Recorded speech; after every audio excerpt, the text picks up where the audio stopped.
Pod Podcast dengan tema Hospitality Leaders Talk. Podcast yang menghadirkan inspirasi dan strategi langsung dari para pemimpin industri hospitality. Daun salam dimakan jerapah, yang menjawab salam rezekinya melimpah. Assalamualaikum warahmatullahi wabarakatuh.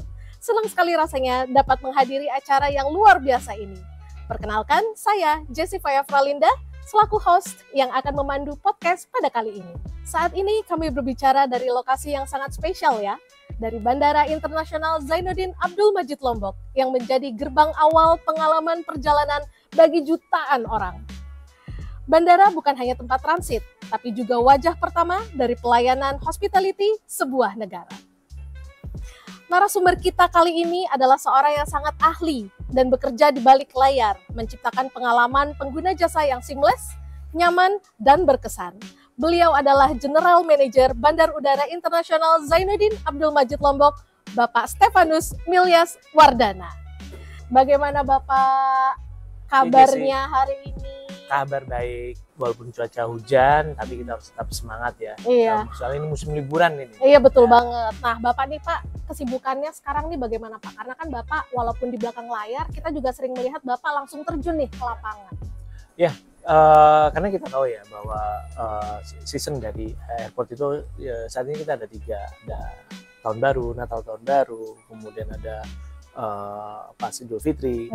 Nah, tambah lagi adalah di musim libur sekolah. Ini pergerakan dari penumpang kan cukup meningkat ya, sehingga kita harus juga, kita percaya pada teman-teman, namun kalau di dalam dunia aviasi seperti ini kan percaya boleh, tapi memastikan itu suatu hal yang perlu. Jadi ya sesekali kita turun ke lapangan untuk memastikan kondisi fasilitas maupun pelayanan kita itu dalam kondisi prima. Oke, baik ya.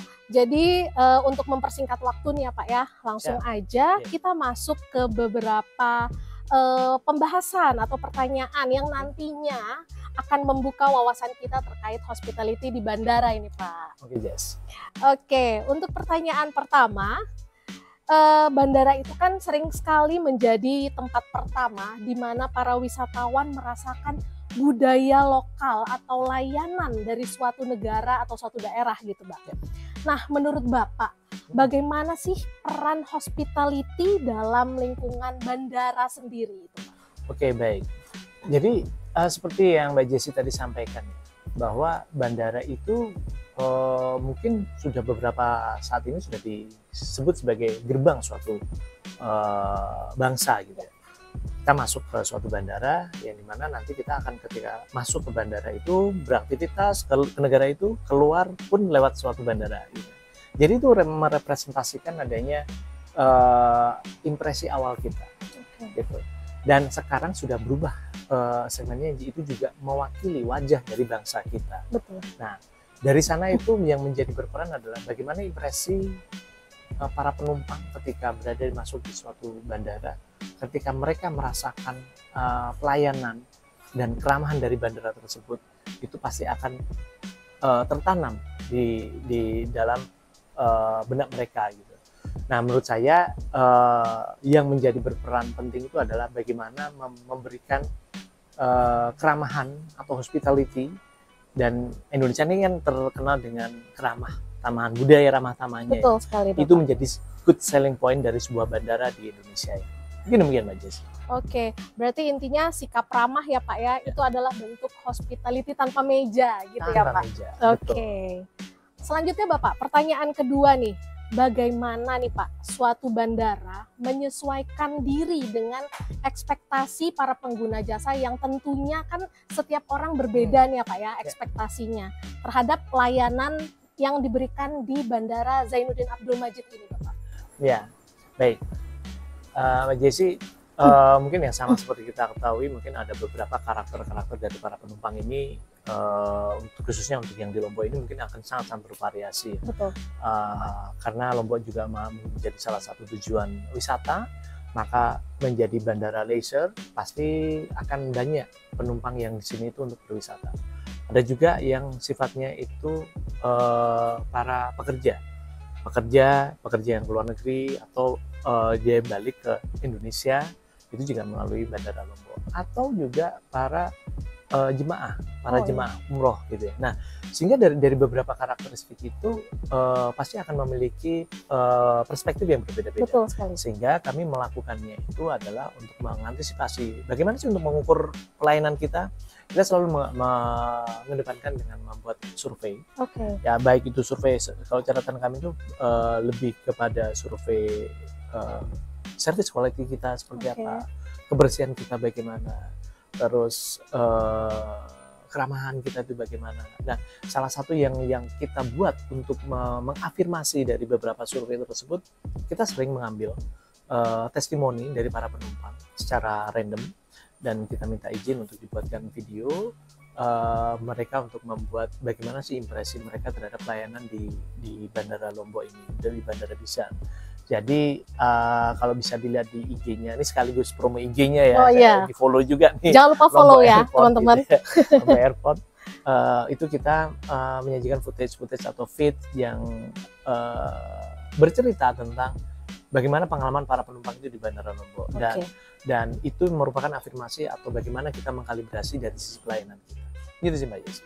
Berarti kan dari survei-survei itu juga kita bisa mengambil persona bandara kita ya Pak ya? Yes. Jadi apa yang dibutuhkan oleh pengguna jasa dari survei-survei, dari testimoni mungkin itu akan kita mencatat itu. Betul. Ya tersebut. Dari situ kita mendapatkan feedback yang dimana itu akan menjadi, kalau saya menyebutnya kepada tim saya sih, itu room for improvement.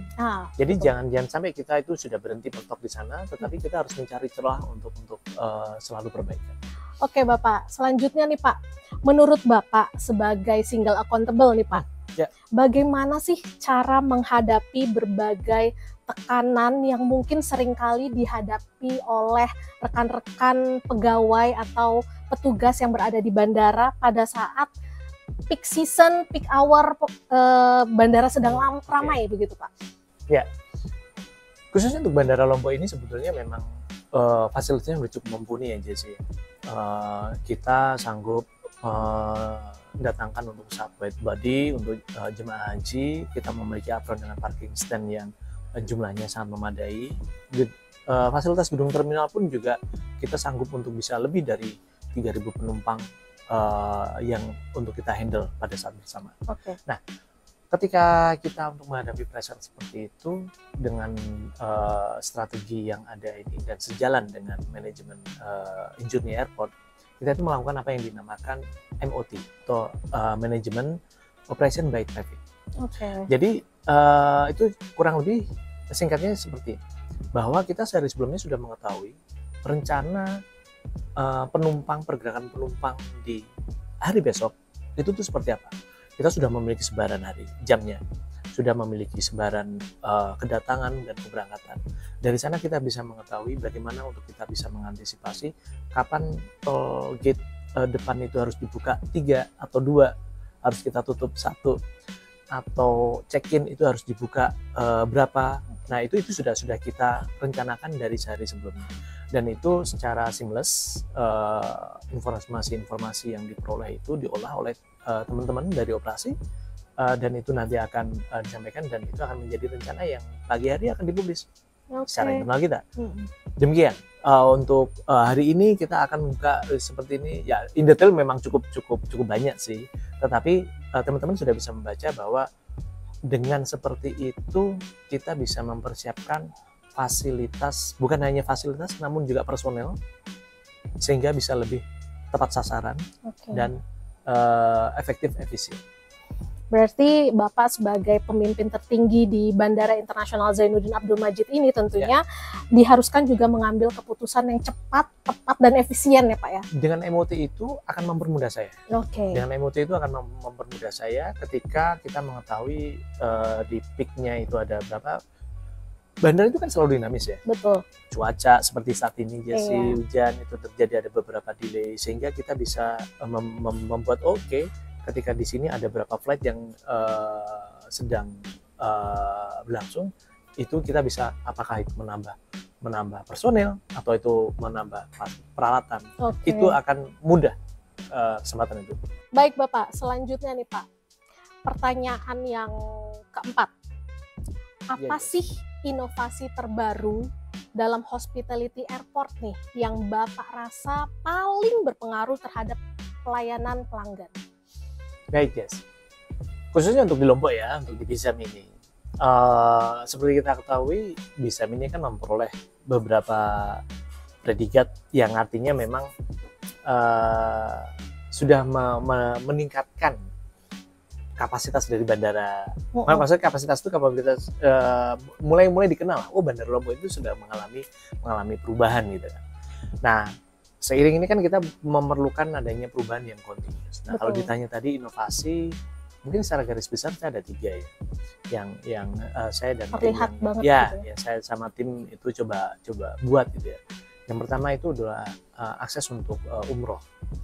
Seperti diketahui kalau di sini budaya umroh itu kan cukup menantang ya. Betul. Untuk crowd handlingnya. Nah, ini kami coba untuk membuat akses umroh yang secara spesifik khusus untuk umroh, sehingga diharapkan ini membuat jemaah lebih nyaman, para pengantar juga lebih nyaman, dan mereka akan merasakan experience hospitality khas dari Incheon Airport.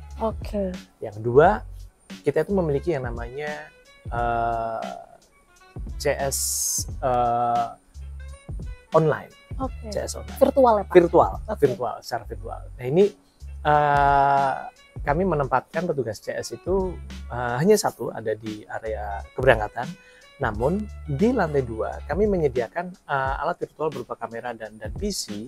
Untuk itu bagi penumpang bisa mengakses tersebut dan berbicara kepada petugas CS kami secara virtual, dan itu real time. Dan hal ini saya rasa cukup efektif. Efektif maksud saya dari sisi utilisasinya itu terlihat banyak yang menggunakan, dan itu tepat guna, dan kita tidak perlu menempatkan SDM yang terlalu banyak gitu ya. Dan itu menurut saya juga sudah menjadi suatu benchmark juga bagi beberapa perusahaan sudah datang ke kita untuk melihat dan mencoba plus minus dari penggunaan dari CS virtual tersebut.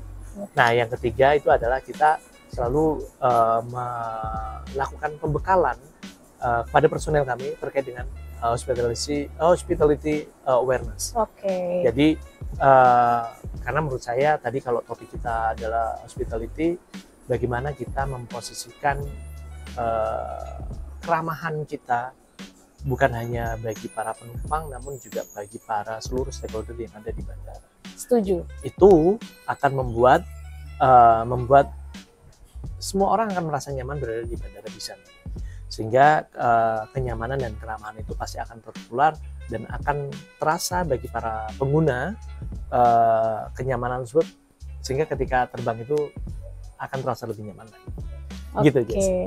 Berarti 3 poin yang penting yang sudah terlaksana selama ini adalah pembukaan jalur khusus untuk umroh, kemudian customer service online atau virtual, dan pembekalan hospitality awareness kepada petugas ya Pak ya. Wah, ini agak jarang ini kita temukan mungkin di tempat lain. Hospitality awareness itu bukan hanya kepada personel kita, namun juga beberapa pada stakeholder ya. Misalnya kayak kita memiliki beberapa stakeholder BKO, bantuan keamanan operasi, kita memberikan itu juga kepada petugas kepolisian, petugas Dandim, sehingga mereka akan melaksanakan tugasnya namun tetap dengan memberikan keramahan dan hospitality khas Incheon Airport. Bagus banget ini inovasinya ya Pak ya. Kemudian Pak, untuk pertanyaan selanjutnya nih ya Pak ya, mungkin juga sebagai pertanyaan penutup nih, menurut Bapak nih, salah satu nilai inti dari hospitality yang tidak boleh hilang meskipun zaman dan teknologi berubah itu apa Pak? Jadi kan kalau sekarang ini kan teknologi kita nih udah digital banget ya Pak ya. Nah, inti hospitality yang sebenarnya tidak boleh terkalahkan dengan digitalisasi itu apa Pak? Ya, zaman sekarang yang penuh dengan digitalisasi, era AI, itu mungkin yang perlu mendapatkan perhatian itu adalah bahwa mulai berkurangnya sisi humanismenya, peranan personal, peranan judgement dari seorang terkait dengan untuk pelayanan. Sehingga menurut saya yang tidak boleh hilang itu di era sekarang itu adalah rasa empati. Nah, bagaimana peranan empati ini akan menentukan personil kita dalam memberikan pelayanan atau hospitality kepada para pengguna di bandara. Ketika empati itu nggak muncul, mungkin yang terjadi adalah keacuhan. Dia akan mengacukan, ya, dia akan merasa ya udah saya sudah melakukan tugas. Tapi kalau dengan empati, mereka akan menjalankan ini bukan hanya sekedar tugasnya, tetapi tulus bahwa di dalam memberikan pelayanan ini adalah menempatkan para petugas bandara ini adalah sebagai pelayan. Empati dan rasa untuk melayani. Dan yang kedua itu adalah kesabaran. Kenapa? Ya dalam dinamika di bandara, di terminal, kita akan menghadapi beragam tipe personal yang akan kita hadapi.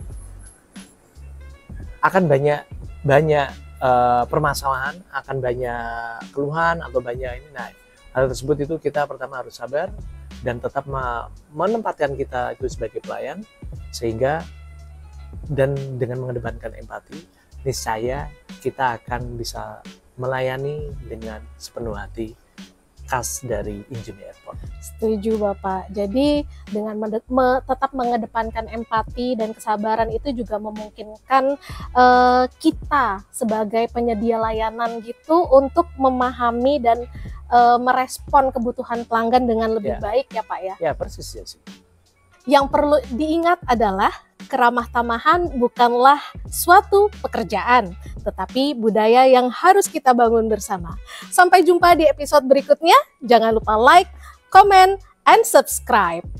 Akhir kata, kami mengucapkan terima kasih dan selamat terbang.